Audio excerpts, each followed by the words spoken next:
Hello everybody. In this video we're going to make some changes to our Windows Form application. This form here would be very similar to one that was created in my previous video. It is a Windows form. It has 3 tabs on it, and on tab page number 1 there is a button called Click Me. The only new addition is this quit button here, which I will mention towards the end. If we were to run this code, then when you click the button it pops up with a message saying you just had to click me. Now you should already have made something like that, so if you open that you can then carry on with what we're going to do today.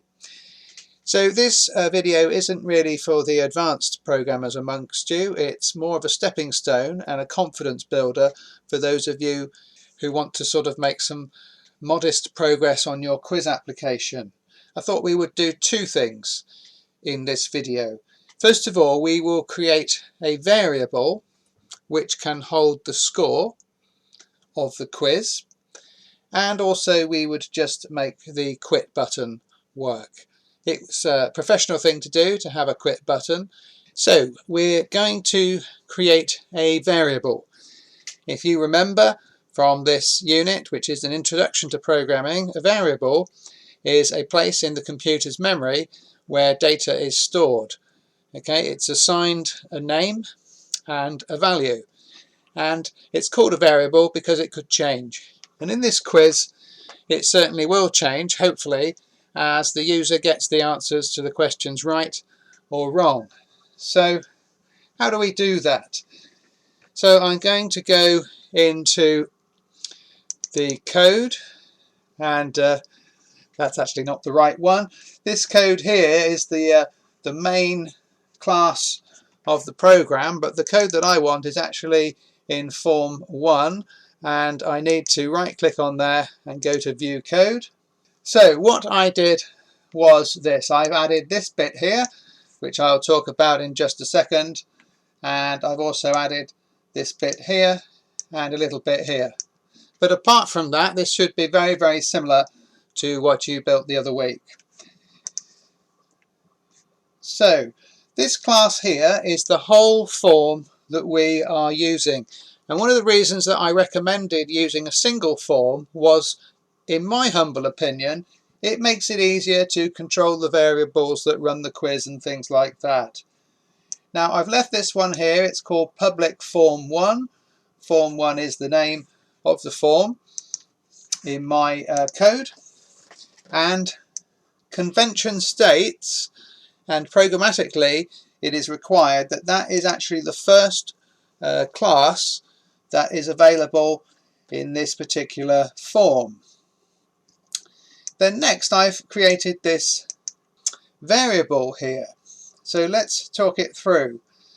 I have called it public static class quiz variables. So actually, my apologies, this isn't this whole piece of code here is actually a C# class that contains a variable. I've called it quiz variables, and that is the name that I will refer to this class throughout the code. And then inside it I've put a variable which is an integer which is the perfect thing for a lot of simple scores because it's just a whole number. And I've called it running total. And here, as I declare it, I've initialized it to a value 0, which makes sense because at the start of running the quiz, the user will not have got any questions right. It's always good practice to initialize your variable before you use it, otherwise it could lead to issues. So what does it mean? Public means that in terms of code visibility to other pieces of code, this is available. Static means that it's not expected to return any values, and class is actually just declaring that this thing here, quiz variables, is a C# class. Then what I've done is that I've just put this bit inside it. Okay, again with the same with the same access modifiers. That's what these are called, public. Okay, running total equals 0. The interesting thing about this that you will find useful for future development of your application is that you could put in other classes here as well. Public static int difficulty, if you chose to have a sort of difficulty level for your quiz. Possibly you might want a final score. By the way, I'm not saying that you necessarily need to have a difficulty. You might have one called final score. Notice how I'm doing, that's Pascal case, I think, where I start with a lowercase, then I have no gap, no space. It's important not to have a space, and then I continue the second word with a capital. Pascal case and camel case being the most common ones. Also note here my indentation, which is being created automatically as I write each line in this class. Also notice the indentation from the main class here to my first declaration here. And of course the way that I'm putting these curly braces or brackets all lined up. In the later half of the assignment, you'll be interested to be writing about coding standards. And this is my coding standard, which is a preference for me, but it's also largely being enforced by Visual Studio as well. But there's no reason really why, here I go fiddling around, probably going to be a disaster. And there's no reason why actually if I wanted, I could rewrite that line like this.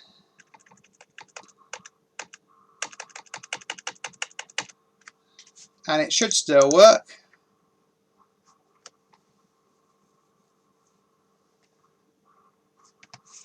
Just give it a second.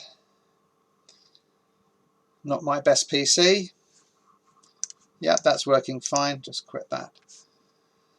So yeah, it's perfectly good like that, but I would argue it's not very readable. I would argue that it's a lot neater when I put this on a new line, and I do like things to be neat and tidy, so I'm going to put it back to how it was, and you can see that it's already aligning itself like that. Also, another aspect of the coding standard, I've got a gap there, and I think it would do well to remove that, so it's brace, then first line, and then another brace there. Okay, I'm not saying that that's crucial or important, but it adds to the neatness. Also, something else you might like to consider with a coding standard is explanatory comments, and I will be looking for these in your code. This is the running total for the user's score, for example.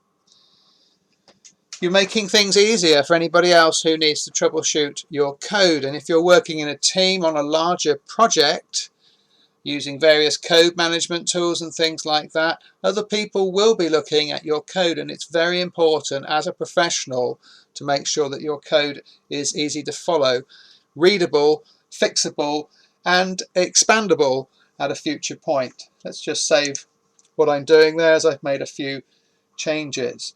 Okay, also part of your debugging, I can just comment stuff out. I'm not really going to use those variables right now, so I've commented them out and they will not be compiled. So I've created this int here called running total. I need to do something with it, and if I run this you'll see what this does, and I hope you will see the application to your own quiz. A form will pop up. It has that button on that we had originally saying click me, but this time when I click it I'm going to add 1 to my score. Remember, my score is currently 0. That's how it's been initialized.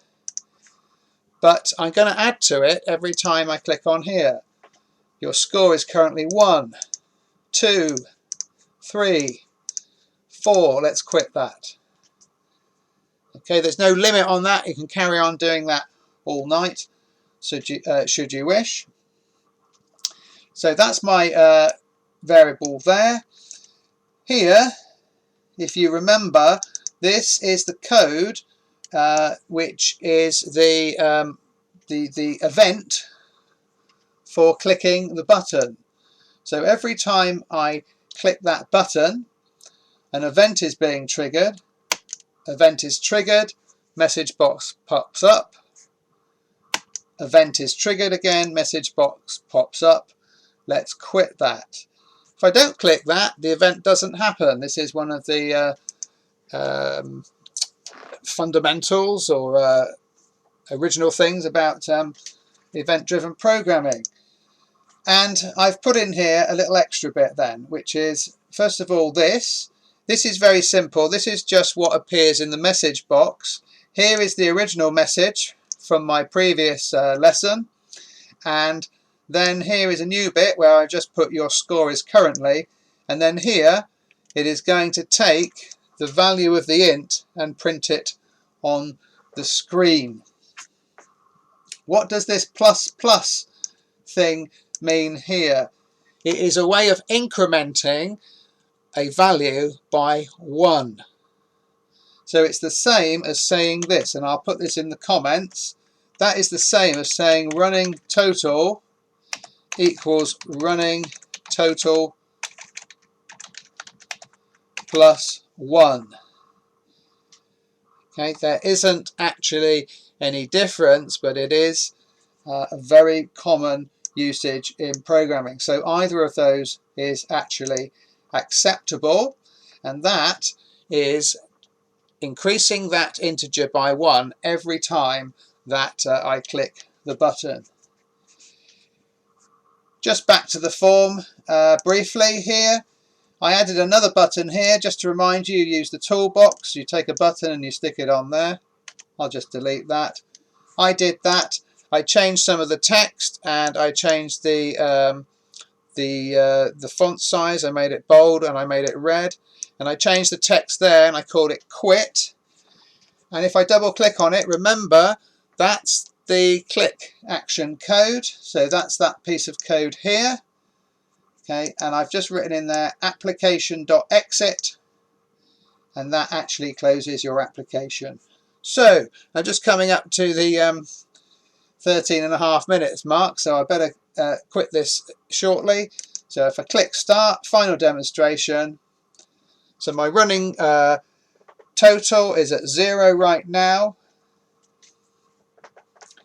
Okay, I click that, running total goes up to 1. And it's printed out there in the message box. Click OK, up to 2, etc, etc, and quit the application with that button. So I'm hopeful there that you can see some application of this to your own quiz. Okay, thanks for watching.